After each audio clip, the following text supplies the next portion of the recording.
Domnule președinte al Senatului, doamnelor, domnilor prorectori, domnule decan, doamnelor, domnilor profesori, stimați colegi, dragi studenți, dragi oaspeți, suntem în fața unei ceremonii speciale din viața acestei universități, iar universitățile se validează în cetate și prin recunoașterea valorii internaționale, dincolo de granițe politice, de opțiuni și de credințe, a valorilor autentice.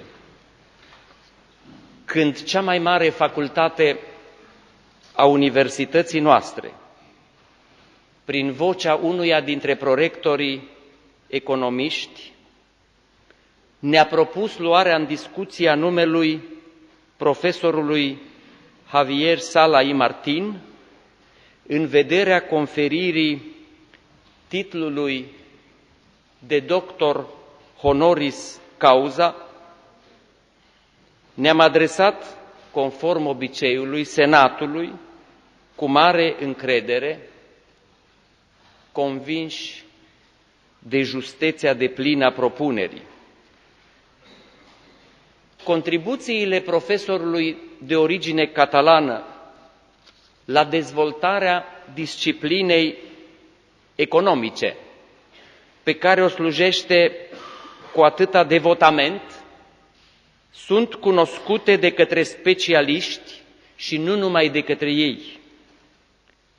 Trinomul creștere, dezvoltare, sărăcie, aflat în atenția profesorului Sala de ani buni, pare să fie cheia drumului spre prosperitate, la care aspiră toate țările lumii și a cărui cunoaștere, dozare și echilibru pot conduce spre înțelepciunea gestiunii corecte a bunurilor unei colectivități, unei țări.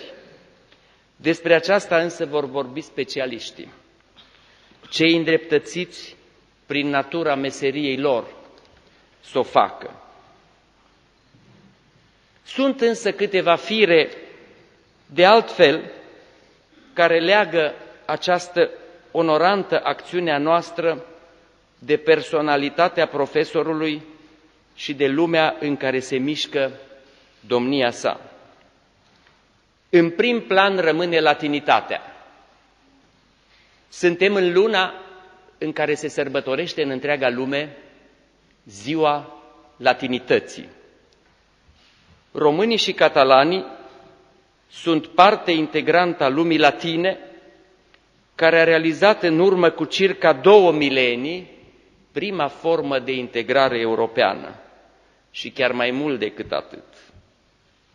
Barcelona, Barsino și Clujul, pe atunci Napoca, erau orașe romane în urmă cu 2 milenii, făcând parte dintr-un imperiu mai mult decât european, un imperiu tricontinental, adică dintr-un stat în care se umbla fără documente de identitate, fără pașaport, un imperiu care se întindea din cețurile reci ale Britaniei până în nisipurile fierbinți ale Africii și de la Oceanul Atlantic până la Tigru și Eufrat.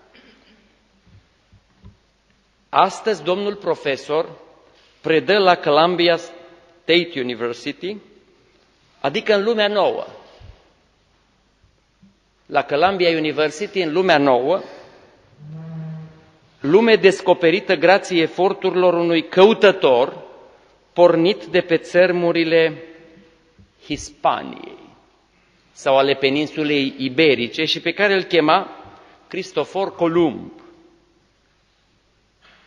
Îl cinstesc și americanii, știți că este o zi numită Columbus Day. Prin urmare, numele universității pe care o onorează și o ilustrează amintirea lui Columb, cel care pornea exact în anul terminării Reconquistei, adică în anul terminării eliberării de sub stăpânire maură a peninsulei iberice, anul era 1492, pornea să descopere India dinspre vest. N-a ajuns să descopere India și a murit fără să știe ce a descoperit. Și a venit un altul, tot latin, de origine latină, Amerigo Vespucci, care i-a învățat pe oameni că e vorba de o altă lume, lumea nouă, care a primit numele de la el.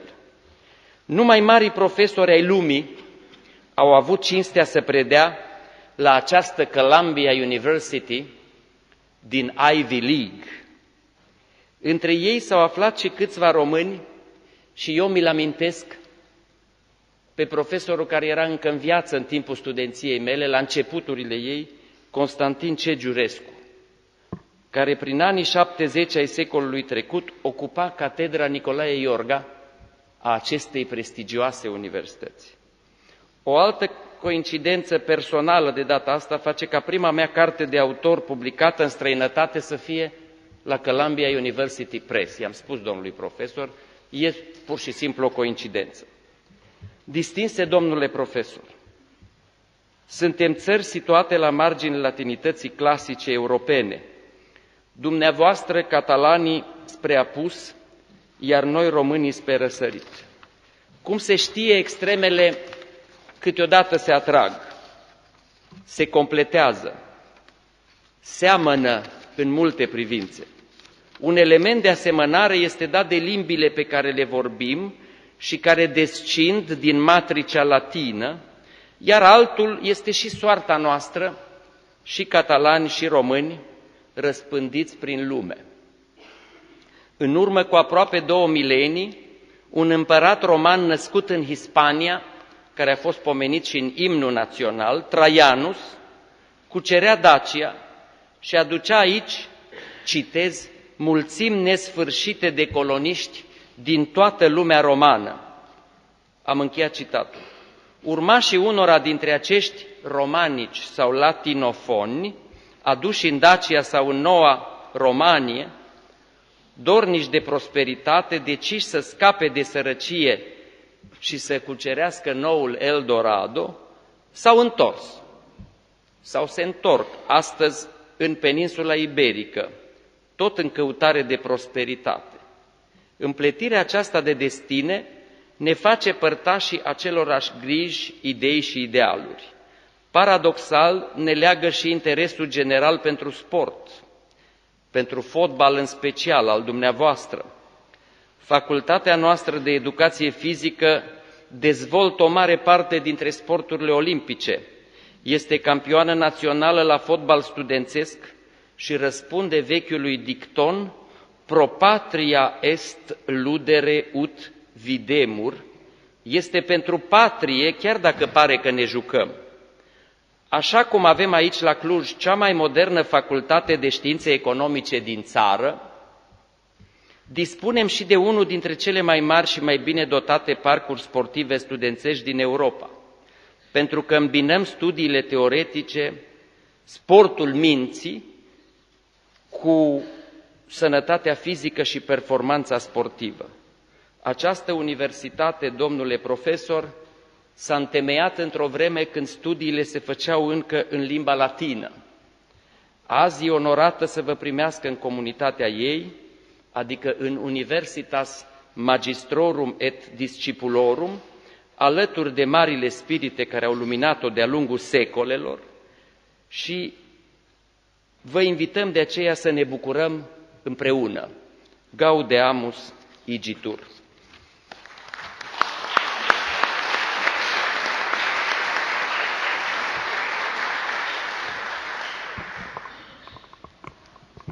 Distinși ascultători, îngăduiți-mi, conform tradiției, să-l invit pe domnul conferențiar universitar dr. Cristian Litan, prorector al universității, să prezinte laudatio.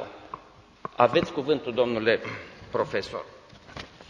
Professor Xavier Sala Martin, Rector of the Babeș-Bolyai University Professor Ioan Aurel Pop, President of Babeș-Bolyai University Senate Professor Ioan Chirila, ladies and gentlemen, it is a great honor to introduce you the academic achievements of Professor Xavier Sala Martin in the field of economics. Javier Sala y Martin is a Jerome and Matthew Grossman Professor of Development Economics at Columbia University. He is an astonishingly accomplished economist, leader in the field of economic growth and convergence, poverty and income inequality. I feel obliged to emphasize from the very beginning the following fact. The knowledge spread through Professor Sala y Martin's papers to those working in the field of economic growth and convergence is remarkable, and it is indicated by the impressive number of relevant citations for each published article. He is one of the most cited economists in the world, present in the top of every ranking of this kind. His graduate textbook, Economic Growth, has influenced an entire generation of master and doctoral students of the best universities in the world. Related to economic growth, his publication together with Robert Barrow in Journal of Political Economy in 1992, simply titled Convergence, is one of the most influential papers in the last 25 years in economics. A fundamental question in the literature of growth is whether poorer countries or regions grow faster than richer ones. The empirical evidence presented in this seminal paper is mainly supportive of absolute convergence for US states. However, when moving with analysis to a cross-section of countries, the authors find that convergence occurs only conditional on keeping constant variables such as initial school enrollment rates and the ratio of government to consumption to GDP. More generally put, the conclusion would be that convergence for developing countries can be observed in data only after controlling for a number of variables which are proxies for so-called steady-state characteristics. The findings of the paper Convergence has been very influential in several circles. Within the policy circles related to the creation and development of the European Union, among economists working in the field of economic growth, among researchers of other professions who, by continuing this groundbreaking work, contributed to the creation of the interdisciplinary field best known today as convergence studies. This paper represented the main motivation for a large string of subsequent studies. Strictly research or with purpose of policy making, all these studies tried to understand which steady-state characteristics are actually constraining the growth: human capital, investments, institutions, geography. In 1997, Professor Javier Sala y Martí provided another marvelous contribution to the field of empirical growth. The paper I just ran 2 million regressions, as titled in the final version published in American Economic Review. The author starts from the remark that growth theory is actually silent when it comes to provide much guidance in the search of empirical economies for the true explanatory variables of growth. In his own words, whether it has a temporary or a permanent effect on growth, we all agree that level of technology affects the growth rate. However, in a macroeconomic sense, there are many things that can be thought as level of technology: market distortions, distortionary taxes, degree of monopoly, maintenance of property rights, attitudes towards work, etc. And quoting Sala y Martin again, a good theorist could make any of these variables look like an important theoretical determinant of the rate of growth. Indeed, this is equivalent to saying that theory is silent about true explanatory variables that should be a priori introduced in an empirical model. Moreover, even where the theory is very clear about the key determinants of growth, like human capital or efficiency of government, it is not clear a priori which of the multitude of the imperfect measures of this variable is better. Hence, a natural question arises. Since we don't know from the theory the true variables which should be considered for an econometric model, then what are the variables that are really correlated to growth? An initial answer to this question was represented by the paper of Levin and Renelt published in American Economic Review, which pointed towards the pessimistic view that nothing can be learned from the empirical growth literature because no variables are robustly correlated to growth. However, departing from the extreme bound analysis of Levin and Renelt, Javier Sala y Martin invested a great deal of time and effort to analyze the entire distribution of the estimates of the coefficients of a particular variable. The conclusion was strong and optimistic for the empirical growth literature. Besides the traditional neoclassical key determinants of growth, there is a substantial number of variables robustly correlated to growth. Professor Javier Sala y Martin also spent effort in constructing economic models to provide a theoretical background for the empirical findings on convergence. The paper Capital Mobility in Neoclassical Models of Economic Growth, published in American Economic Review 1995, co-authored with Barrow and Mankiw, provides an open economy version of the neoclassical growth model, which confirms to the empirical evidence of slow but significant conditional convergence. The key feature of this open economy model is that capital is only partially mobile. Borrowing is possible to finance accumulation of physical capital, but not accumulation of human capital. Another paper which combines elements of endogenous growth with convergence implication of the neoclassical growth model is Technological Diffusion, Convergence and Growth, co-authored with Barrow in Journal of Economic Growth 1997. The countries are of two types in these models: innovators, which are the technologically leading economies, and imitators, the followers. Followers converge towards the leaders because copying is cheaper than innovation over some ranges. However, any tendency for copying cost to increase, maybe because of limited capacity to absorb technological innovation, maybe due to attitudes, maybe due to acceptance, to the ability to put in practice, reduces followers' growth rate and generated a pattern of conditional convergence. In his work in the field of poverty and income inequality, Professor Sala y Martin continuously challenged the existing literature and practices regarding the estimation of the world distribution of income, global poverty rates, and income inequality. In the paper, The World Distribution of Income, Falling Poverty and Convergence, Period, Quarterly Journal of Economics, 2006, he estimated the world distribution of income between 1970 and 2000 by combining national accounts GDP per capita with survey data. The results are thought-provoking. Poverty rates in 2000 were between 1/3 and 1/2 of what they were in 1970 for 4 specific poverty lines which were considered in the studies, while there were between 250 and 500 million fewer poor in 2000 than in 1970. 8 indexes of income inequality implied by the estimated world distribution of income showed the reduction in global inequality between 80s and 90s. The paper Parametric Estimation of the World Distribution of Income, co-authored with Maxim Pinkovsky, NBER Working Paper 2009, is in the same spirit as the previous mentioned paper. New estimates of world distribution of income were provided, which were then used to estimate poverty rates and measures of income inequality. The conclusion of such studies offer a new point of view in contrast with the one of the United Nations and the World Bank, which used to believe that although poverty rates were falling, the total number of poor people was increasing and individual income inequalities were also rising. Javier Sala y Martin claims all these measures are falling. The imagination and originality of Professor Sala y Martin in economic research is completely revealed in the paper Lights, Camera, Income, Illuminating the National Accounts Household Survey Debate, which is co-authored with Maxim Pinkovsky and published in Quarterly Journal of Economics in 2016. Based on the assumption that the measurement error in nighttime lights is unrelated to the measurement errors in either national accounts or survey means, the authors obtain estimates of weights on these two components in an optimal proxy for true income.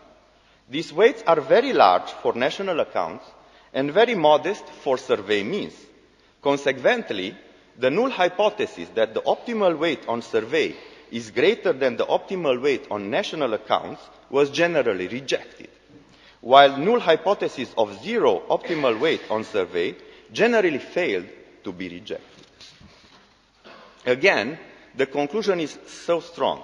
The estimates of the world poverty based on national accounts are supported by the results relative to the estimates based on survey means, when comparing them to the evolution of satellite recorded nighttime lights. The same interest in using nighttime lights collected through the Defense Meteorological Satellite Program operational line scan system to assess existing measures of economic activity is manifested in the NBER working paper, Newer Need Not Be Better, evaluating the pen-word tables and the word development indicators using nighttime lights, co-author again with Maxim Pinkovsky. Probably one of the closest regions to the heart of Professor Javier Sala y Martin is Africa. He devoted much of effort to study income distributions, poverty rates and inequality indices for African countries, as well as providing policy advice. In the paper Africa is on Time, published in Journal of Economic Growth in 2014, Sala y Martin and Pinkovsky proved that African poverty is falling rapidly, the growth sparked decreased income inequality instead of increasing it, and moreover, African poverty reduction is remarkably general, in the sense that it cannot be explained by a large country or even by a single set of countries possessing some beneficial geographical or historical characteristics. In terms of publication with implication for policy, we can say again, without hesitation, that Sala y Martin is a world leader economist. Along with Elsa Artadi, he is the author of the Global Competitiveness Index, which measures the set of institutions, policies and factors sustaining current and medium-term levels of economic growth, economic prosperity of a country. It is used since 2004 in the Global Competitiveness Report published by the World Economic Forum, an index that ranks around 140 countries by their level of economic competitiveness. By now, it should be an obvious thing that the entire professional activity of Professor Javier Sala y Martin is under the auspices of excellence. This statement is advocated by all his academic positions, by other professional positions, by the uncountable number of awards, fellowships and grants. Regardless of the challenges encountered throughout his career so far, whether academic or more enjoyment-related like football, Javier Sala y Martin reveals his longing for excellence. The period spent in the economic management of Football Club Barcelona is an undoubtable proof, alongside with all the academic achievements mentioned above. We, Babeș-Bolyai University, thank Javier for the honor of accepting our distinction of Doctor Honoris Causa. Thank you, Professor Javier Sala y Martin.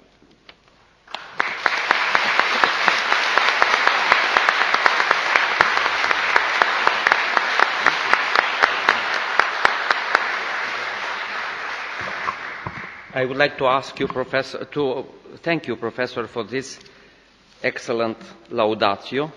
And now allow me to invite Father Professor Kirillă, the President of our Senate, to present here in front of you the usual proclamatio, if you please.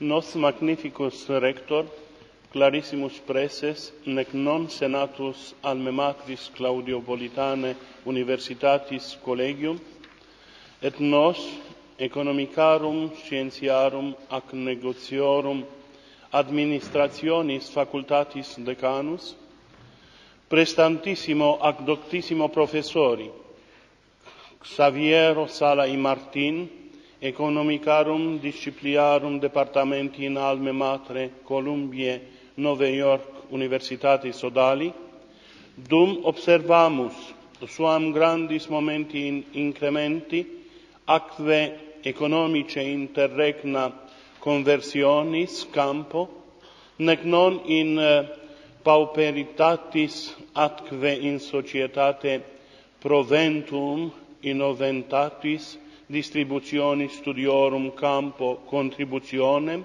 titulum Honoris Causa Doctoris idem conferimus, in cuius rei fidem hoc diploma propriis manibus subscriptum, et nostre universitatis sigillo munitum, ei confere curamus. Datum Claudiopoli postridie nonas apriles, anno Domini 17. Magnificus rector, Johannes Aurelius Sodalis Pop, honoratissimus decanus per Svan Valentinus conferentiar doctor Mustață, clarissimus senatus presses, pater professor Ioannes Chirila.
And now, ladies and gentlemen, I'll give the floor to Professor Xavier Sala y Martin in order to present his official lesson. If you please.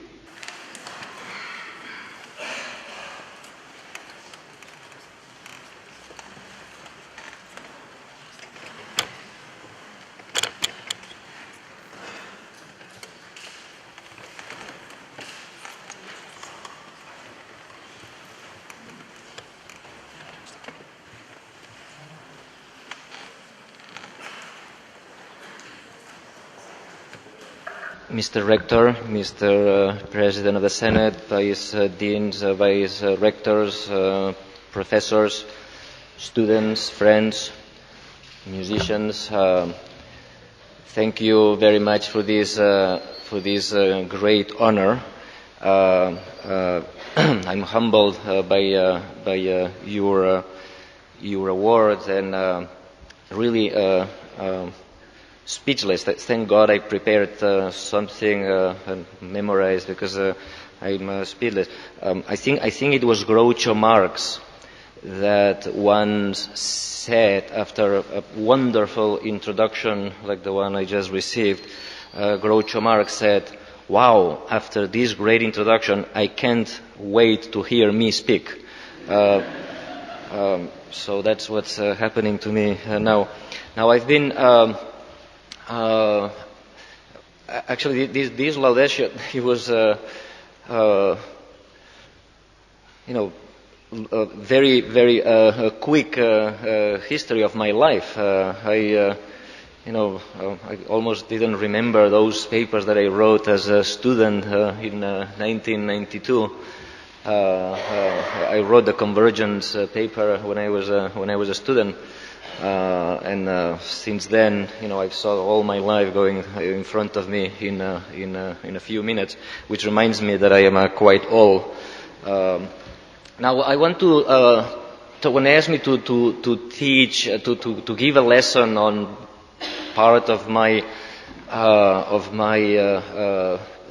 research, I decided to talk about the economics of ideas. I want to talk about the importance of ideas in economics, but the main emphasis of what I want to say, and the title of this could have been why I was wrong. What Professor Litton said about many of the things that I did back then, now I think they're wrong. Okay, and I will tell you why. Okay, now let me start with introducing King Mansa Musa. In 1280, 13th century, a boy was born, the son of King Keita of the Kingdom of Mali.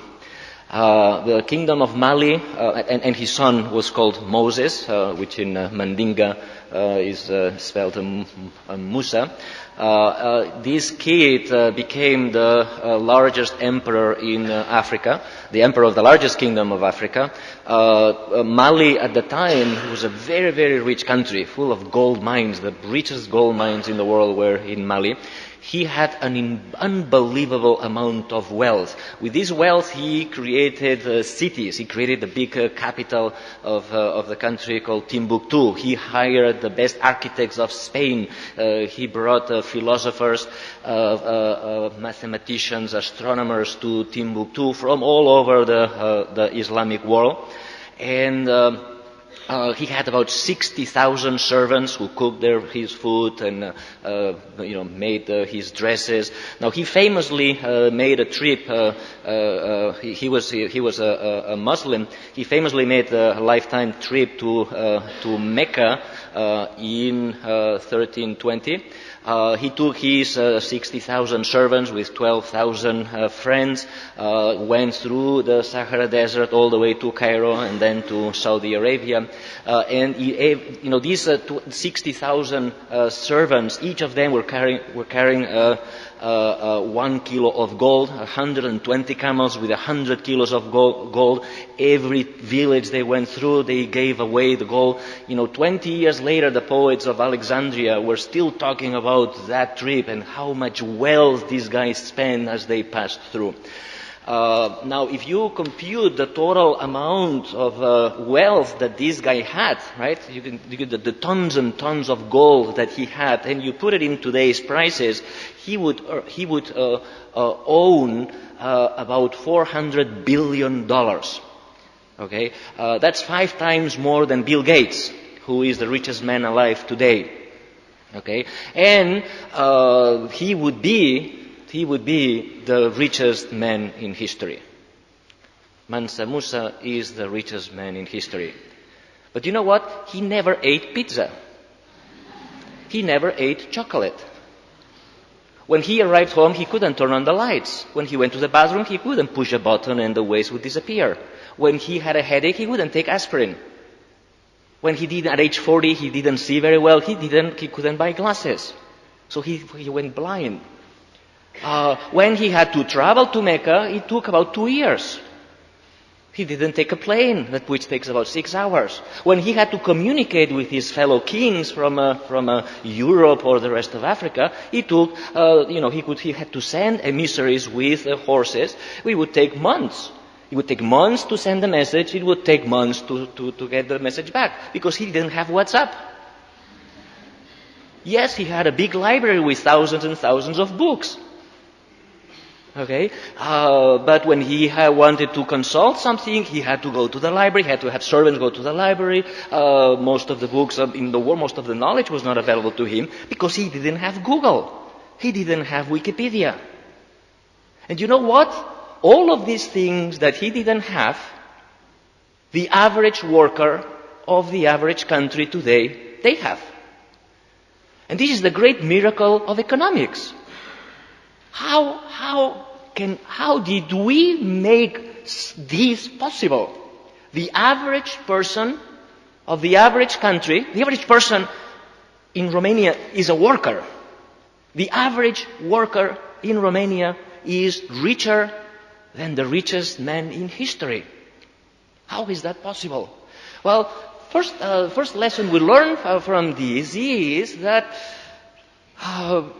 money is not wealth. Right? He had lots and lots of money, but he was not a very rich guy. Because money is worthless unless you have stuff to buy. You put Bill Gates in an island with all his money, with all his Microsoft stock, alone in an island. He has the same amount of money.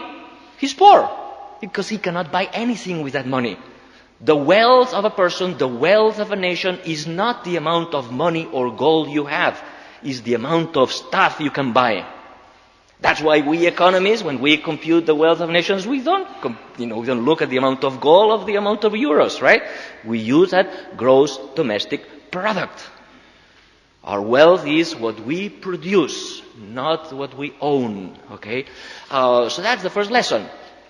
Now this average person of an average country today, this morning, had breakfast, right? Maybe had some cereal, some tea, maybe eggs, lemonade, bread, croissant, right? Did you think about how hard is it to make those things? How long would it take for you to make a coffee? Not to make a coffee with a coffee machine. No, make a coffee from scratch. Do you know how to make coffee? How long would it take for you to make the coffee machine? Can you make coffee machines? Can you make a croissant? Can you make the wheat that is used to make the croissant? Can you make the sugar? How long would it take for us to make one breakfast? It would take months and months and months. Yet, every one of us this morning, we went to a bar, to a restaurant, home, right? We asked, can you have a croissant? And in 20 seconds, you have a croissant. How miraculous is that? Isn't it a wonderful system? Well, that's the reason, that's the key question in economics, right? The key question in economics, actually the first question of economics was asked by Adam Smith. And the question is, how can that happen? How could we become so rich that, we go like this and we get a coffee? Something that if we were left alone in an island, it would be impossible. You would not be able to make coffee.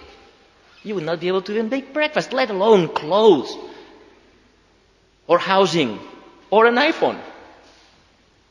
And that's the key question. Why are some nations rich and some nations poor? Well, this miracle of economics is best understood if we think of humanity as a social animal. Homo sapiens is a powerful animal because it's a social animal. Individual Homo sapiens are very weak individuals. We would not be able to fight almost any animal. Even chimpanzees are stronger than us. If we leave a chimpanzee or a human or a lion or an ant in an island, we have the lower probability of survival of all the animals. We are completely useless animals if we work alone. The strength of human beings is the ability to cooperate. Individual humans are weak, but we as a group, when we cooperate, because we are able to cooperate in ways that no other animal is able to, then we become powerful. Then we dominate the earth. If instead of one human being left in an island, we leave 100 human beings, in no time they're going to dominate the island. They're going to change the landscape. They're going to build buildings. They're going to create an economy. They're going to destroy the whole thing too. That's the power of humanity. The ability to cooperate. And our ability to cooperate comes from a mutation. Right? We share 98% of our DNA with chimpanzees. Okay? But somewhere about 70,000 years ago, there was some mutation in our brain, something that we call the cognitive revolution, that changed our brain in two important directions. Number one, we were able to communicate. We were able to create a sophisticated language.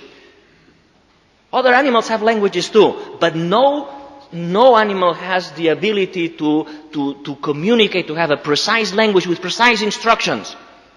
Right? We can say, you guys go south towards the river, while we are going to go north towards the mountain, and we're going to hunt the lion in the middle. No other animal can do that. We can convey instructions. So when somebody invents a boat or the way to put together some woods to have a boat to travel to Australia, we can tell other people how to do it, and they can imitate. Language was a great, great invention. But during the same cognitive revolution, something else happened in our brain. We understood the concept of exchange. No other animal can do that. Adam Smith famously said, you will never see a dog willingly exchange a bone with another dog. Well, not only dogs, chimpanzees. Next time you go to the zoo, try to tell a chimpanzee, I'll give you 6 bananas if you give me a massage. Chimpanzees don't understand that. The idea of exchange is something that only human beings understand. And that, according to Adam Smith, is the source of our wealth, the source of our ability to produce lots of stuff. Okay? Exchange with specialization, or as Adam Smith put it, division of labor, is what gives us productivity. Now, for those of you who are not economists, those of you who are economists already understand this, but if you're not economists, let me give you an example of why the division of labor actually makes us rich. Imagine that we have 2 people in a society. Let me call one a man and the other a woman. And let's imagine that in order to survive, we need to eat both roots, say carrots, and meat, say rabbit. And it takes a woman 2 hours to get the carrots, 2 hours of work, and it takes her 3 hours to get the rabbit.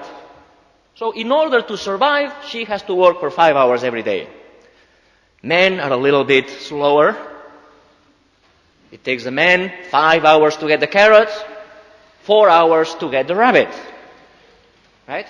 Now the woman, if the woman were stupid, he would say, well, you are so useless. You male are so useless. I'm not gonna cooperate with you. Right? Because I'm better. See, I'm better at hunting rabbits and making carrots. You are useless in both grounds. And that would be a mistake. Because see, if given that she takes her 2 hours to get to get the carrots, she could say, or they both could say, well, why don't we do the following? I'm gonna specialize in carrots. Since it takes 2 hours to get carrots for me, it would take 4 hours to get carrots for both, right? So instead of hunting, I'm gonna use 2 hours to get the carrots for me, 2 hours to get the carrots for you. And you, useless male, are going to specialize in producing rabbits. Since it takes 4 hours to get 1 rabbit, it would take 8 hours to get 2 rabbits. So woman, are gonna get all the carrots, and you, male, are gonna get all the rabbits, and we're gonna exchange. Notice that at the end of the day, we have the same food. Same food, right? Everybody gets the carrots, everybody gets the rabbits. But notice that each one of them saved an hour. Saving an hour means productivity gains. We get the same cookies with less work. And that's the source of the wealth of nations. In fact, the wealth of nations becomes even larger when we realize that by her specializing in carrots, she becomes really good at producing carrots. So instead of 2 hours, it's going to take 1 hour to get 1 set of carrots. And therefore, through learning, she's going to save not to 1 hour, right? She's going to get carrots for her in 1 hour, carrots for him in 1 hour. Instead of 5 hours, she's going to work for 2 hours. She gains 3 hours of productivity. And the male also gets 3 hours gains of productivity. By learning, specializing, we learn and we become more productive. So the question is, what do we do with these gains of productivity? Well, we could do like lions. Lions, after they get their food, they lie down and they sunbathe for the rest of the day. Or we continue to work the same amount of goods, produce extra carrots, produce extra rabbits, and allow people to do other stuff. We can create new sectors, new goods. We can hire people to make shoes. We can hire people to make bows and arrows, which will make us more productive in hunting rabbits. We can create bankers that give us credit. We can create security, right? We can hire people to protect us against foreign invaders or against lions. Or we can create, we can pay a set of people that send messages to the gods and create religions and churches, right? And that's what human beings have done. Right? That's how human beings have done. So, according to Adam Smith, the wealth of nations comes from this division of labor, specialization, and trade. Okay? And the best way to organize all of this is through these markets, right? We need to exchange. Exchange. You specialize in something, I specialize in something. So thousands of people have specialized in producing little things. Some people produce eggs, some people produce the coffee, some people produce the coffee maker, some people produce little things. And then we exchange. In a way, we all have 60,000 people working for us. In a way, we are all Mansa Musa. Right? He was rich because he was able to pay thousands of people to work for him. Actually, the market system allows us to do exactly the same. Thousands and thousands of people have cooperated to produce the coffee that I drank this morning. And we don't know them, right? I don't know who they are. But the market system allowed them, without me knowing who they are, allowed me to go to the coffee place, pay $1 and receive a coffee. That's the beauty of the market. Okay. Now that was the first theory of economic growth, Adam Smith. And after that, as mentioned by Professor Litton, thousands of theories have emerged. People that say that the key to this economic growth, the engine of economic growth, is not specialization and trade, is the physical capital, institutions, macro corruption regulation, financial sector, inflation, deficits, right? You name it, tons and tons of theories. Okay, but my favorite theory is the theory of ideas. See, the reason why Mansa Musa didn't eat pizza throughout his life is that pizza had not been invented. Right? Pizza didn't exist. He couldn't eat pizza. Actually, he couldn't, even if they invented pizza, they haven't discovered America. Tomatoes come from America. So he couldn't do a pizza before discovering America. He couldn't eat aspirin to deal with his headache because aspirin had not been invented. The key to economic growth is inventions, ideas, okay? Now this can be seen with the following experiment, right? All of you have a smartphone, right? When you go home tonight, don't do that. But think about what would happen. You smash your phone on the floor and separate all the different chemicals, okay? All the different materials and weigh them. Okay, actually, I did this. I have a TV show in Spain, and we did that. Actually, we took a phone, we smashed it, we collected all the different. We smashed an iPhone 6, and we weighed the result. Okay, and we found that an iPhone weighs about 37 grams. 27 of those grams come from plastic, 20 come from crystal, 14 from aluminum, 30 of lithium, mainly the battery. 15 of chrome. The cost of all of these materials, you multiply the weight of each of the piles times the price, 15 cents. So the material value of your phone is 15 cents. Yet, we pay about $850 for an iPhone. Why?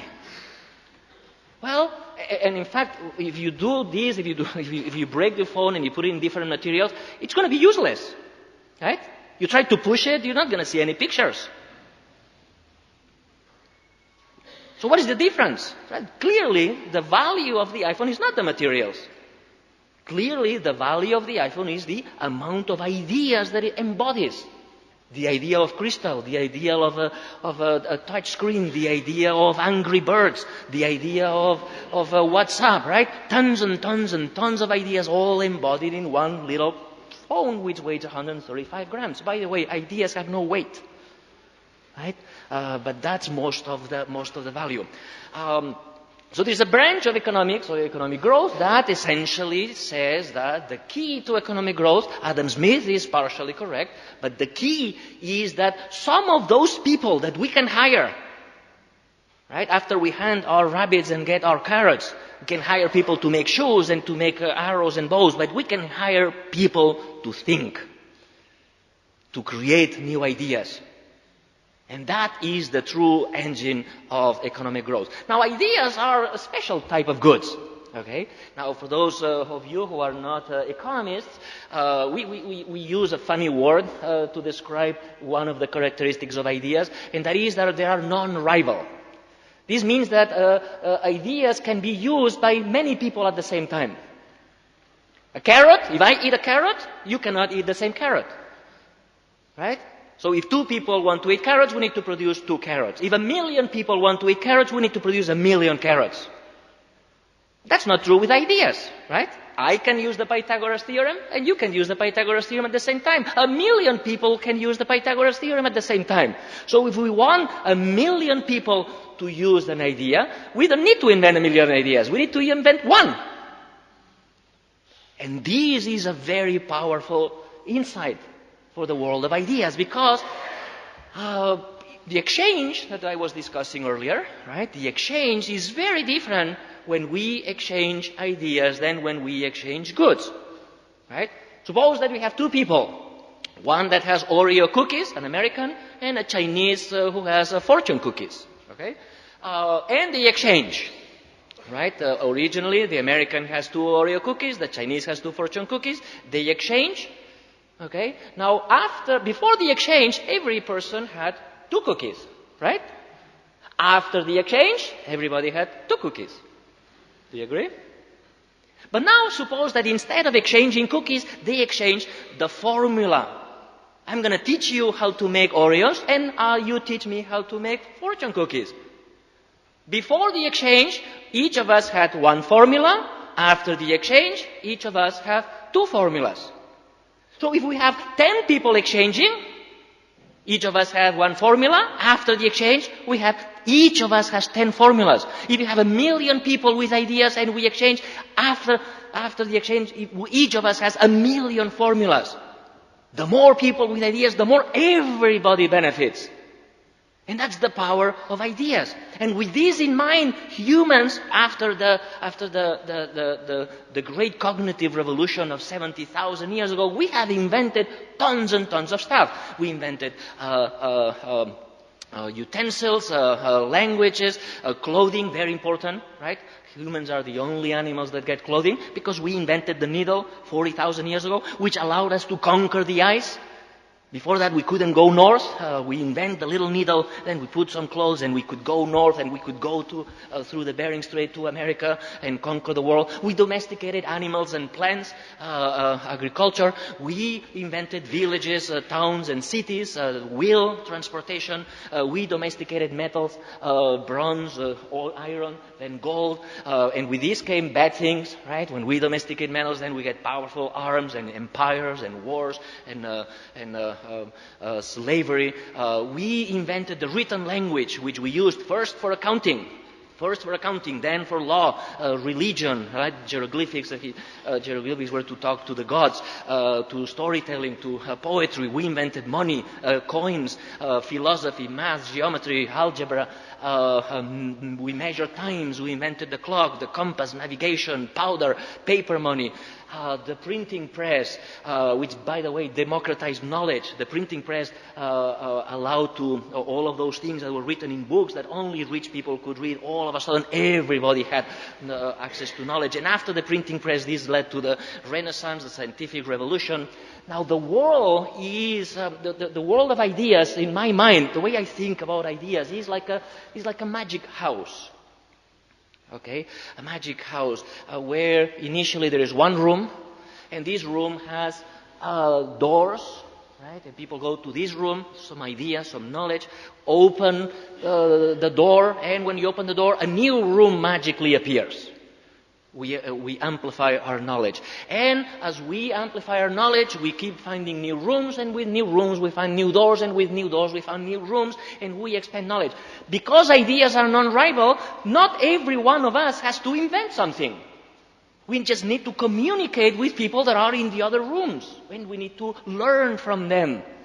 Okay? And every time somebody invents something, we can look. We don't need to invent agriculture twice, right? Somebody invented agriculture back 10,000 years ago. Look what they did, and we can do the same. Somebody invented both, somebody invented the wheel. Once we see it, we can use it because ideas are non-rival. And that's the great house of ideas that is continuously expanding. But there is one little problem. If you look at income or our ability to produce, GDP, all of these inventions that I just mentioned, right, all the way to the Industrial Revolution, the technological revolution, didn't really affect our income very much. We were, in 1760, the world was as poor as they were 2,000, 20,000, 50,000 years earlier. The big jump, the big change occurred in the 1760s, where all of these ideas that are very important to our lives exploded. The rhythm, the speed at which we invented exploded through the Industrial Revolution. And there have been many Industrial Revolutions. The initial Industrial Revolution, which was based on a steam engine, changed dramatically the way we produce. It changed the plants and also the factories, and also the way we transport with trains and boats. The second Industrial Revolution, associated with the internal combustion engine and electricity, changed the world in the 20th century with transportation, with cars, but also it changed the homes. It freed actually the women from staying home and introduced her to the labor force. Then came the digital revolution with computers, with the cell phone revolution, and so on. And now we are in the middle of the fourth industrial revolution, where the speed of innovation continuously changes. We are merging the real world, the digital world, and the biological world in one place. Very soon we're going to have implants that are partly biological, partly digital, that are going to help us think and act and work and walk and live. Robotics, cloud computing, sensors, big data, digital manufacturing, synthetic biology, digital medicine, nanomaterials, artificial intelligence, all kinds of great stuff coming our way at a speed that we have never seen before. Now the key question is, what happened in the 1760s? How did that accelerate the world? Now Douglas North, which is one of the two historians ever to win the Economics Nobel Prize, said that what happened in the 1760s was that we invented the patent system. Ideas have another characteristic. They are non-rival. But many of them, unless there is a law, many of them are also non-excludable. Non-excludable means you cannot prevent people from using them. You cannot prevent people from using the Pythagoras theorem. Even if the Romanian government passed a law saying people cannot use the Pythagoras theorem unless they pay royalties to the Pythagoras family, you cannot implement that law, right? Because people can use the Pythagoras theorem in their heads. You can put people in jail with their eyes closed and the hands behind their back, and they can still go a squared equals b squared plus c squared. Right? Now some ideas can be excluded. Some ideas we can pass laws saying people cannot use the steam engine unless they pay a price, they pay a royalty to Mr. Watt. Okay? Now, when we introduce and this is very important, because if you cannot prevent people from using an idea, the inventor cannot charge, right? Pythagoras can never be rich if people can use his idea for free. He can only be rich if he can prevent people from stealing his idea. If we have a law, a patent law. And therefore, Douglas North says that the Industrial Revolution occurred in England, and it occurred in the 1760s, because it was in England and in the 1760s that we introduced the patent system. And this is what actually led economic research through almost today. All theories of economic growth, including those that were cited by Professor Litton, were based, all theories of economic growth and ideas were based on R&D, patents. And and by the way, you can read all of these in a wonderful book called Economic Growth, written by Robert Barrow and me, which I recommend. It makes a great Christmas gift for grandmas, so I recommend you buy it. There's only one little problem with this book, and that is wrong. And how do I know it's wrong? How do I know that all of this research that we did in the 1990s and 2000s is wrong?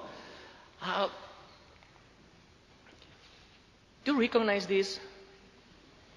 If I made this speech 10 years ago, and I asked you, show me your phones, most of you would show me a Nokia. Nokia completely dominated the market. Everybody had Nokias. In fact, even today, of the 10 most widely used phones in history, 8 were produced by Nokia. The 2 best sellers in the history of the world, 250 million units each, are the 1100 and the 1110.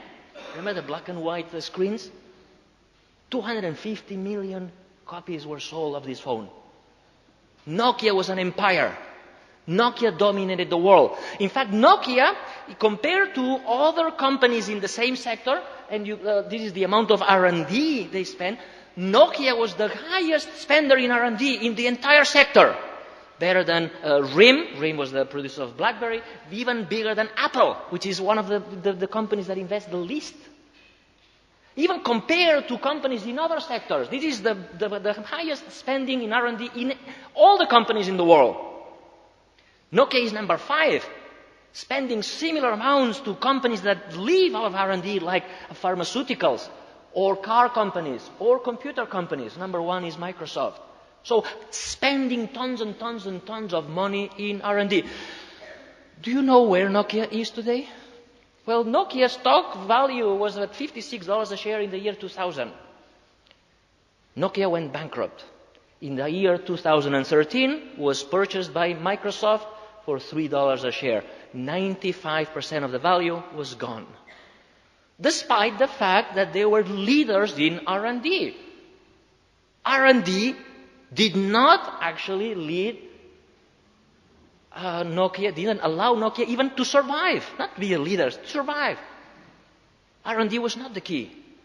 R&D is not the key to ideas. What is the key to the creation of ideas? Well, let's look at the world and tell me, when I show you these pictures, tell me what you think they have in common. What do you think these pictures have in common? Starbucks, Cirque du Soleil, Zara, McDonald's, Ikea. What do they have in common? Well, obviously, they are great business ideas. There's no question that they are incredibly great business ideas. Business ideas in very traditional sectors. Notice that the companies that I chose, they are in the clothing business. Again, we invented the needle 40,000 years ago. 40,000 years after we invent clothing, Amancio Ortega innovates in the field of clothing. The Romans had circuses 2,000 years ago. 2,000 years later, Cirque du Soleil innovates in the world of circus. The cavemen had furniture, right? 15,000 years later, Ikea innovates in furniture. Very, very old traditional sectors, very different from cellular technology, pharmaceuticals, right? Traditional sectors also innovate. But the key, what these pictures have in common, the key is that none of those ideas, none of those great ideas came from R&D, or they were awarded a single patent. None of these inventors were scientists. They spent $0 in R&D, no patent. They're completely outside the way we economists think about ideas, which still is R&D and patents. In fact, Guy La Liberté or Cirque du Soleil was a street performer, right? These guys that are in the streets just juggling in front of cars. A clown. The creators of Starbucks were an English teacher, a history teacher, and a poet. Ikea was a student. McDonald's was a salesperson. Amancio Ortega of Zara was a worker. None of them was a scientist. In fact, if you look at the history of business ideas, 72% of ideas come from workers. 72%. 20% come from regular people that are not researchers or workers. Students, street performers, teachers, clowns, poets. Only 8% of ideas come from R&D. And those ideas are concentrated in those 3 sectors that I mentioned earlier. Pharma, ICTs, and cars. But those are this is the tiniest part of the economy. The rest of the economy also innovates. So we economists are forgetting the majority of innovations. Now, where do these innovations come from? Why do these people innovate? Why did the guy at Cirque du Soleil, Guy Lariberté, create the Cirque du Soleil when he didn't have patents? The Chinese can copycat his circus the minute after he invents it. Why did he go through the trouble of inventing Cirque du Soleil? Why did Amancio Ortega create Zara? Well, the key comes from my friend, Pep Guardiola. Pep Guardiola is a coach, okay? And he's also my best man at my wedding. Good friend of mine. Now, he has an innovation problem every game. Every game he has to innovate. Every game he has to change something. Right? He has to change position of one of the players, to change the defense, change the offense. And he knows that his innovation is going to last maybe one game if he's lucky. If he's not lucky, at halftime the other coach is going to see what he's doing and they're going to react. Right? He doesn't have patents, but he has to innovate continuously. Now, the fact that he can get an advantage for 45 minutes, maybe 90 minutes, for him, that's enough. And then next game, he's going to innovate again, and again, and again, and again. Every game, he's going to have to do something different, something new, innovate. So what drives him is not the patent. What drives him is the ability to do something different, even if it's for a short period of time. Now, everybody can do what Zara is doing. Everybody can do what IKEA is doing. But for a while, these companies had an advantage. They took advantage of this advantage. They built a brand, and that was enough for them. And that's how we economists should think about this. And therefore, when we think about the economics of ideas, we understand that the engine of growth is ideas. But the key question is, how do we create a society where our students, our teachers, our poets, our street performers, our footballers are creative enough to come up with ideas? If we want an innovative society, 92% of ideas are going to come from these people. So we better have creative people that are able to innovate. And the question is, therefore, how do we create these people? The answer is human capital. How do we educate them? So again, in my mind, the engine of growth is ideas. But the action has nothing to do with the patent system of the laws. The action has to be at the human capital level. Education is the key. Now, there's one little problem with education, and that is that it's very slow. It has not changed. This is a picture of a typical classroom of a typical country. Right? Millions of classrooms look the same way today. If you took a picture 200 years ago, which you couldn't because pictures had not been invented yet, but if you look at paintings of classrooms 200 years ago, they look exactly the same. Same tables, same chairs, same boards, same erasers, same chalk, and in some classrooms even the same teacher. Nothing has changed in most of the classrooms. But the world has changed dramatically. See, this is a picture of my niece. This last Christmas, my niece is 1.5 years old, so I gave her a book. You know, this is her reaction when she receives the book. What does she do? She opens the book and she starts pressing the words. When she realizes that nothing happens when she presses the words, she concludes I've given her a broken iPad, so she throws it away. And she starts playing with her father's iPhone, right? Have you seen babies play with iPhones? How do they know how to do it? It's magic. It's like if they had intrauterine iPhones to practice with before they were born. They are born and they can start immediately playing with the iPhone.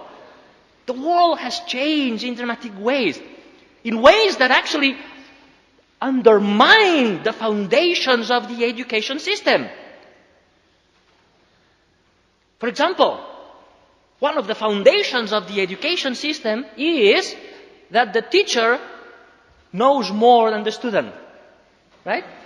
The education system is basically the teacher knows, the student doesn't know, so we need to transmit the knowledge from the teacher to the student. Right? Now ask yourself what happens in any school in Romania when the computer breaks down, who is the least qualified person to solve the problem?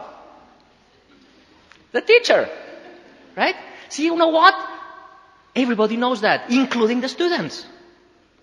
So when the students think, well, if this guy, this professor, this student, this guy doesn't know something as important as technology, they conclude correctly that therefore what he's teaching me is completely useless, right? Because the useful stuff he doesn't know. And they lose intellectual respect for their teachers.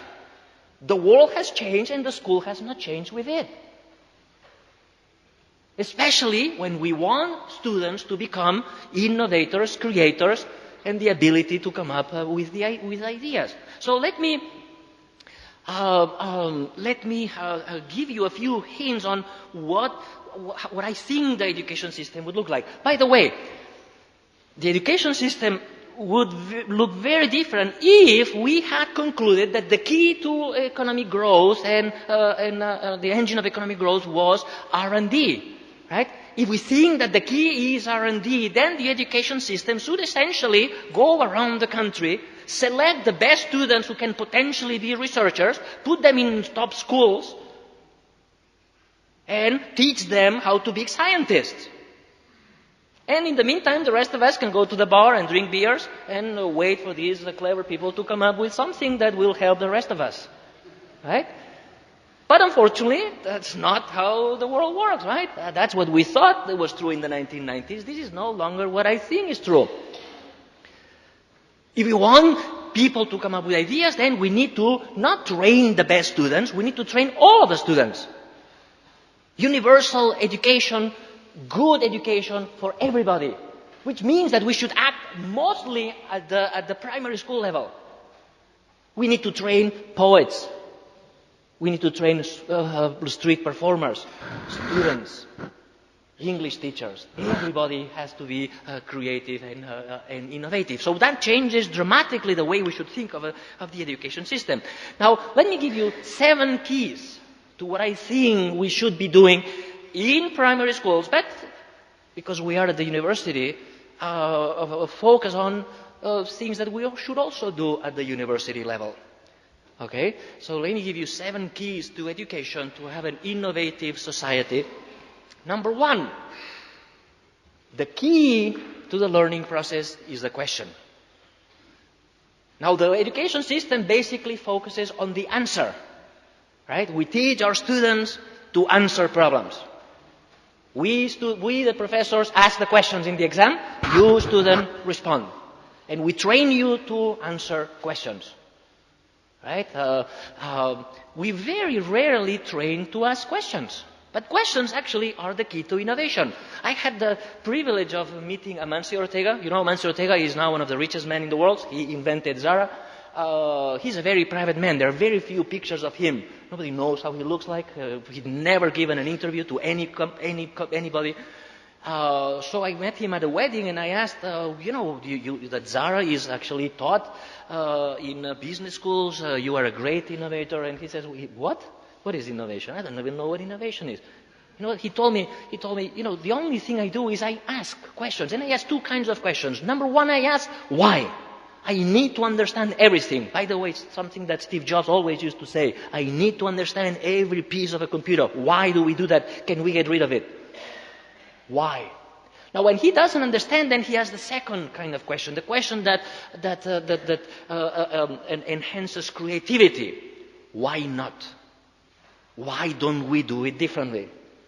Okay, and with this attitude, he revolutionized the world. We actually produce clothes in the world. Instead of producing clothes twice a year with 2 collections, he produces a collection every week. Instead of producing in developing countries far away, he produces close to the market. He changed the way we produce clothes, which has been the same since Christian Dior invented pret-à-porter in the 1920s. Now, do we teach our students to ask questions?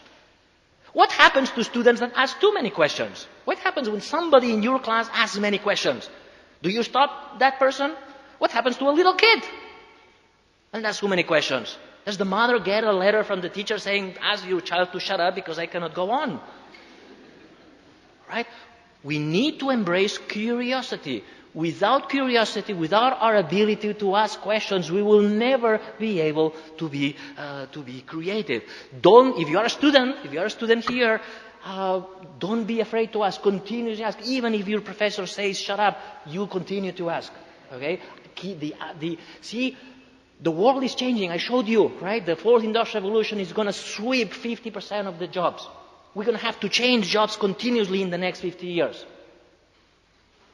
All of the information in the world you carry in your pocket, right? You carry in your pocket, in your smartphone, all information that human beings have produced through history, all of it is in your pocket. And there's only one barrier between you and that information, and that is you. You need to go and search it. You need to go and find. And in order to find, you need to ask yourself questions. You need to be curious. If you're not curious, all of that information is useless. Curiosity is the first key. Second, observation. We need to pay attention to what's going on in the world. IKEA. I gave you another example of innovation. IKEA. The key innovation of IKEA is the way they produce their furniture. Right? In the old days, furniture, production and delivery was essentially, you would go to the showroom, you would see a sofa, you would say, I want this sofa, and 6 months later they would send the sofa because they didn't have the sofa in the store. It was too expensive to store, right? And the invention of IKEA was that they produced the sofa in a pack, like this, right? You want this sofa, you go downstairs, you grab the sofa, it's in a box, you put it in your car, you take it home. This is called flat packing, right? Now, do you know how they invented flat packing? Do you know who invented flat packing? Well, in fact, they were producing these chair back in the 1960s that looks like a leaf. The famous IKEA table. IKEA used to be a normal furniture store in Sweden. This was a very famous table. So they decided to do an ad. This ad, they hired a photographer. The photographer said, well, this looks like a leaf. We're going to take pictures of this table in the forest. Now, he tried to put the table in his car to take it to the forest. It didn't fit. And because he was a photographer, he saw the legs. He cut the legs off. And he disassembled the table. And he could put it in the car and left. And Mr. Kamprad, the owner of IKEA, said, wow. And that's how he had it. He didn't have the idea, right? But he observed. He was paying attention. Now, do you pay attention to things in life? Do students pay attention to things in life? I'm not going to have time to do this, but do this in your mind. I do that with my students all the time. I give them 2 circles. Can you draw a bicycle? Can you draw a bicycle mentally? Try to draw a bicycle mentally. If you do, 90% of you are going to draw a line between the two wheels. Okay, something like this, which is a guarantee that you're not going to be able to turn the front wheel because there is a bar that doesn't allow to turn. 90% of you are going to do this. There are other crazy ways that people draw. These examples of students of mine, which, by the way, can be, if you try to implement them, look crazy, right? This is some kind of erotic bicycle.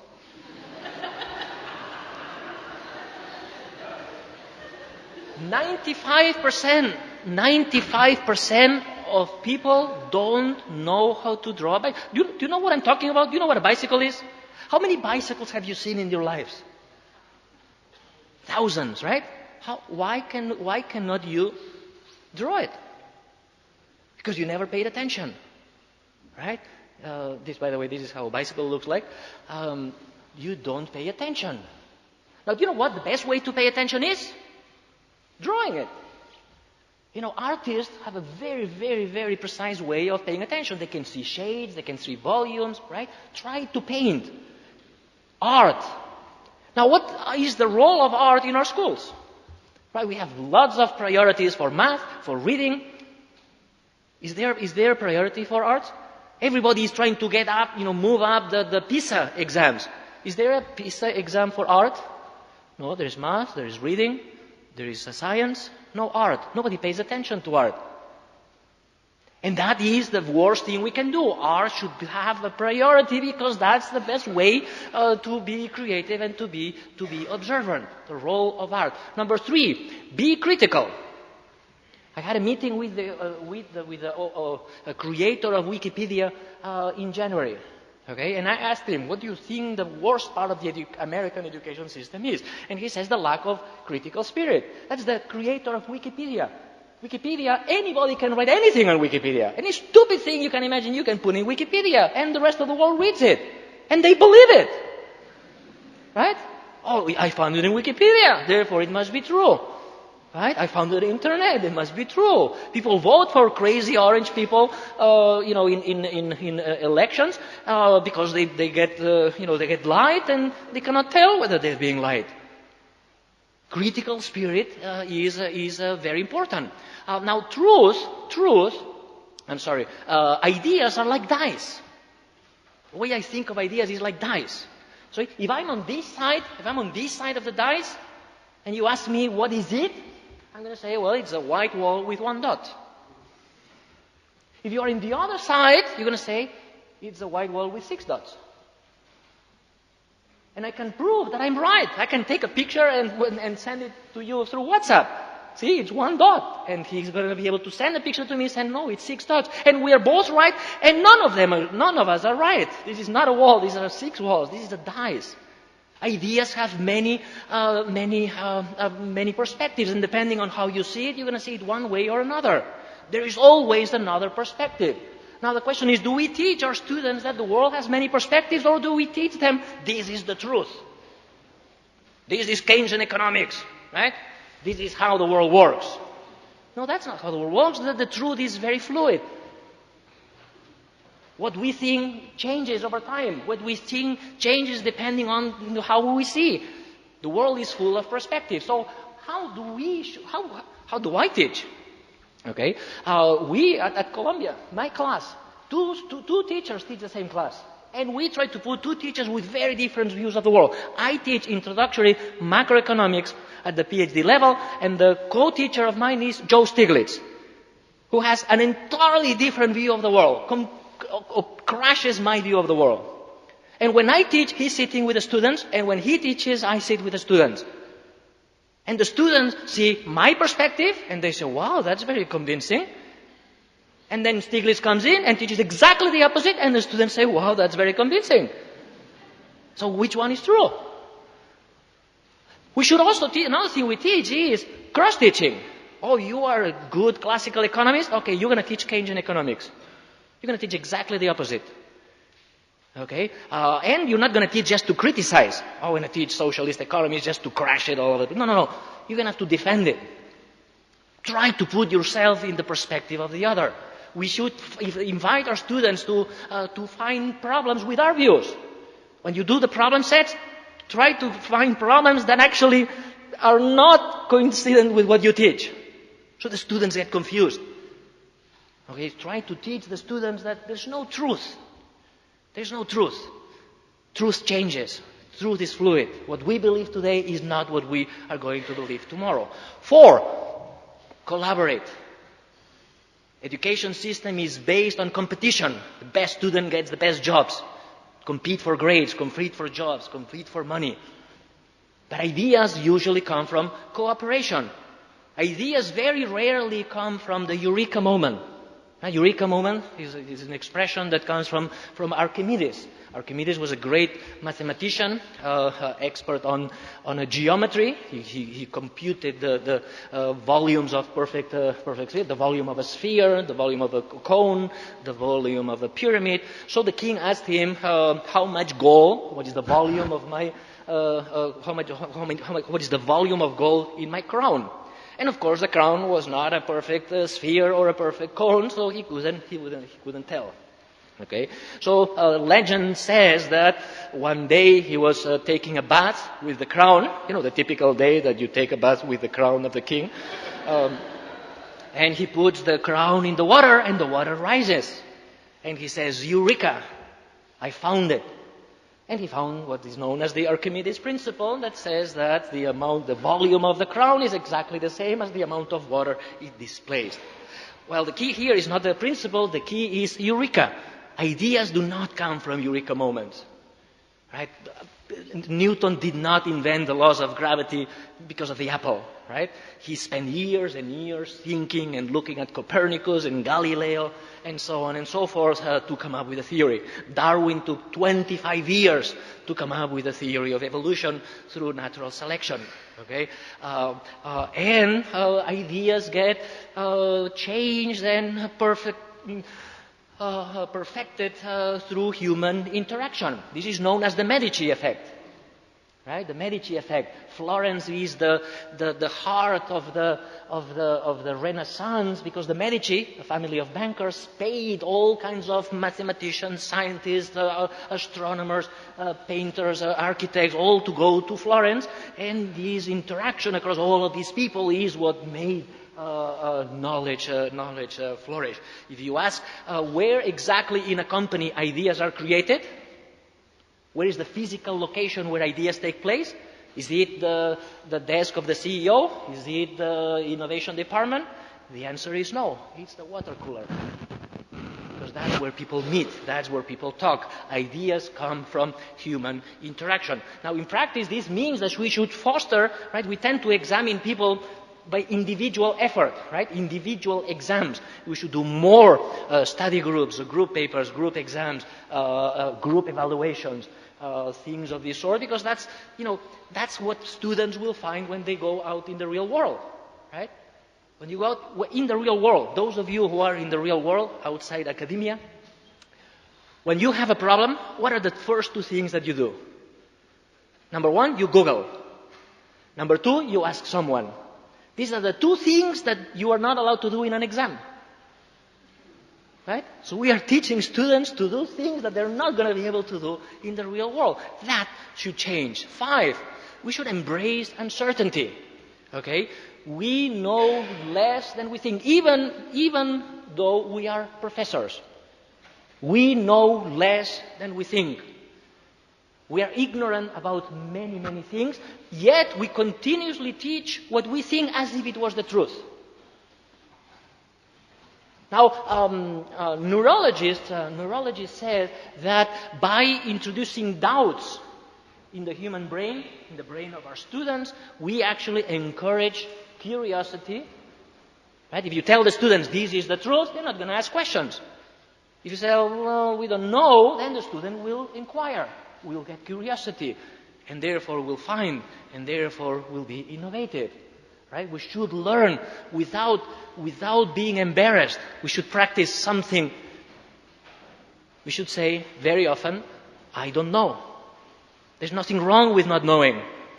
And this is true for professors here, and it's true for parents. Right? When your children ask you, and you don't know, don't pretend you know. Say, I don't know, but we can find out. Let's find out together. Right? We shouldn't underestimate the limits of our ignorance. Okay? I know that we are here to teach facts, to teach truth. But we should try to teach also the boundaries of our ignorance. And by the way, remember the house of ideas? Every room is a piece of knowledge, and every piece of knowledge has 3 or 4 doors that lead to new rooms. Notice that the more rooms we have, the more unopened doors we have. So the more we know, the more ignorant we are. The more we discover, the more there is to be discovered, because every door opens a room, and every room has new doors. So notice the amount of doors that now we have at the frontiers of knowledge. It's unbelievable. Yet we continue to teach children and students as we know. So what do I recommend here? Practice with me. I don't know. There's nothing wrong with not knowing. Even professors should confess that sometimes we don't know. We should invite students to find mistakes in our theories. We should invite them. We should actually write problem sets that contradict what we told them. Usually we write problem sets so they confirm what we taught. Right? We taught Keynesian theory, then the problem set, the answer is exactly what the professor said in class. Give them problem sets that contradict that. Help them think. Help them be confused. To be profoundly confused is to be deeply informed. Okay? 6. connect. Ideas are usually recombination of ideas. Or as philosopher Max Riley says, ideas have sex. Ideas come from uniting two ideas. Right? You put together Henry Ford's production line with cars, with hamburgers, you get McDonald's. You put together McDonald's and pizza, you get Pizza Hut. Right? Ideas are the intersection of other ideas. Ideas have sex. One example of this is Cirque du Soleil. Circus was dying. Right? All of a sudden, people didn't want to go to the circus anymore. People hated seeing the stupid lions and the elephants and the clowns that were not funny and the same jugglers all the time. The circus was dying until Guy Laliberté came and said, well, let's get rid of the lions, let's get rid of the animals, let's get rid of the famous families that nobody knows, families of jugglers or clowns, and we're going to merge. We're going to merge the Broadway music and theatrics. We're going to merge that with Olympic gymnasts and together with a theater. We're going to have a story to tell. And he created an entirely new genre, which has been incredibly successful and made him one of the richest men in the world. Now hundreds of Cirque du Soleils are operating around the world. He created a new genre. He saved the circus by essentially mixing ideas.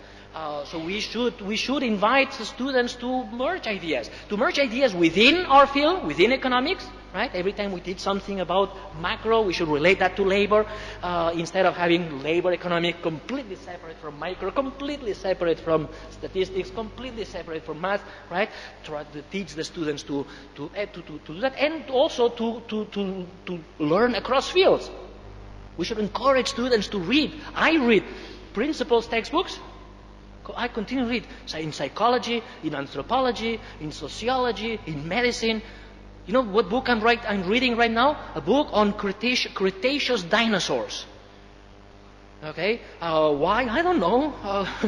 I don't like dinosaurs, but I like evolution. So why not? Right? Watch tech lectures on fields that are not yours. Okay? Try to find things from other fields, because most times the ideas will come from other places. Right? In your world, the solution to your problem might come from medicine. But you're never going to have the idea unless you know something about medicine or psychology or archaeology. Okay, so try to learn in other fields. And finally, implementation. Okay, we live in a world. We at the university level think that we live in a world that is separated from the rest of the world. Right? We learn the truth. And if it's useless for the rest of the world, that doesn't matter, because it's the truth. Okay, we are in search for the truth. And if we have an idea, most of us, not all of us, but most of us, we're going to have an ethical problem by trying to implement them, create a company to exploit that idea. Okay, that's wrong. We should encourage people. We should encourage our students, especially at the primary level, but also at the university level. You should run to implement. Having useless knowledge stored in a library is not useful. In fact, do you remember the last scene of Raiders of the Lost Ark, where Indiana Jones, after fighting with the Nazis for the entire movie, he gets the Ark of the Covenant.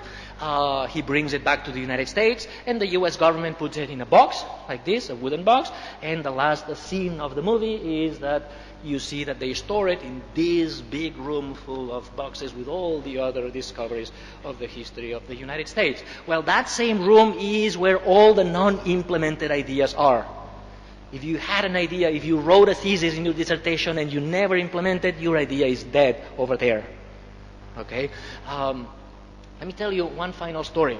In 1979, a young American who had a tiny computer company visited the Palo Alto Research Center, which is a research center that the Xerox Corporation had in Palo Alto.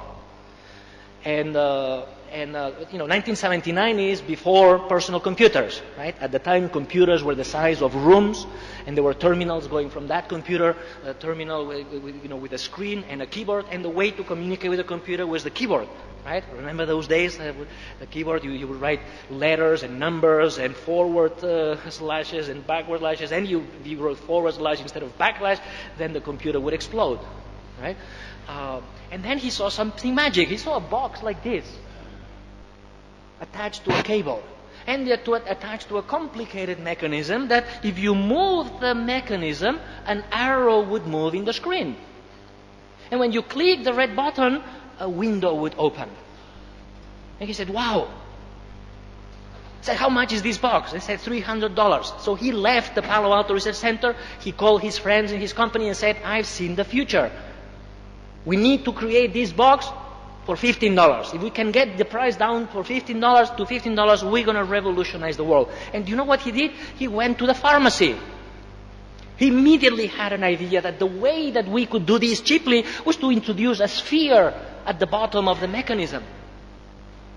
And when the mechanism rolled, the sphere would roll and some sensors would send the message to the computer. And who were the kings of spheres at the time? Deodorant. So he went to the pharmacy, he bought all the deodorants, and he opened them up and found about spheres and how do the deodorants hold the sphere. And he did the same thing. 2 years later, the Macintosh 2 was born. And this guy was Steve Jobs. He didn't invent a mouse. He observed, I mentioned earlier, observing, but most importantly, he rushed and produced it. He implemented it. Implementation is the key to innovation, which brings us back to Nokia. Why did Nokia fail? Well, now we know, we opened the Nokia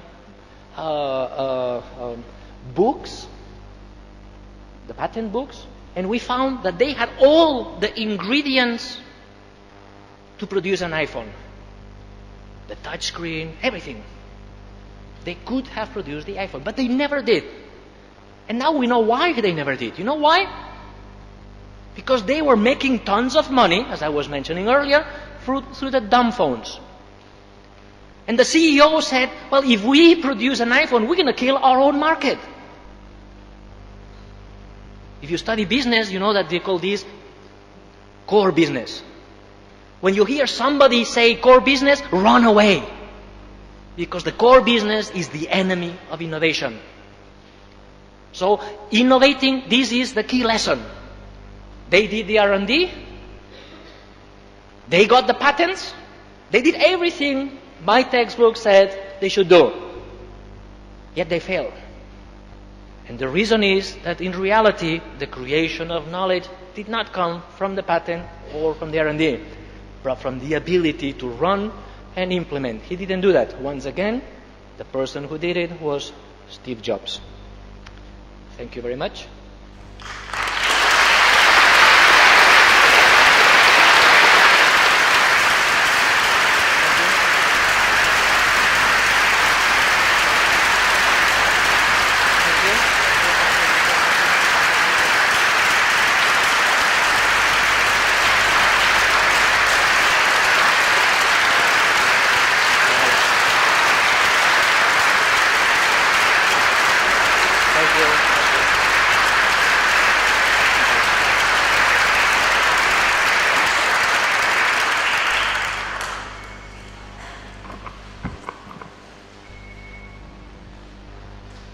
Dear professor and colleague,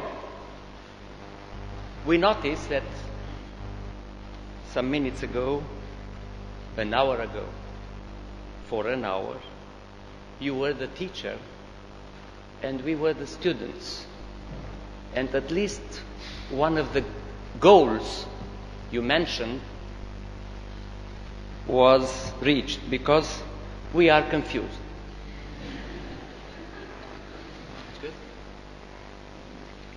The good news for us is that in spite of the fact that we are teachers, we are dealing with ideas. The bad news is that our ideas are mainly useless because they are belonging to other people, not to us. At least most of them. But me, as a historian, I still have a hope, because one of your innovators you mentioned was a simple teacher of history. So even historians, who usually are useless, they are dealing with the past, could be useful. I am joking, because your lesson was a true lesson of history, according to my view, and it was another way of perceiving history, which is very encouraging for me as teacher of history, and it's encouraging for my colleagues, economists here present, because history of economical ideas and even general history of economies must be very useful for new and even revolutionary ideas. Thank you so much. Welcome in this huge family of our academic community. Thank you. Thank you.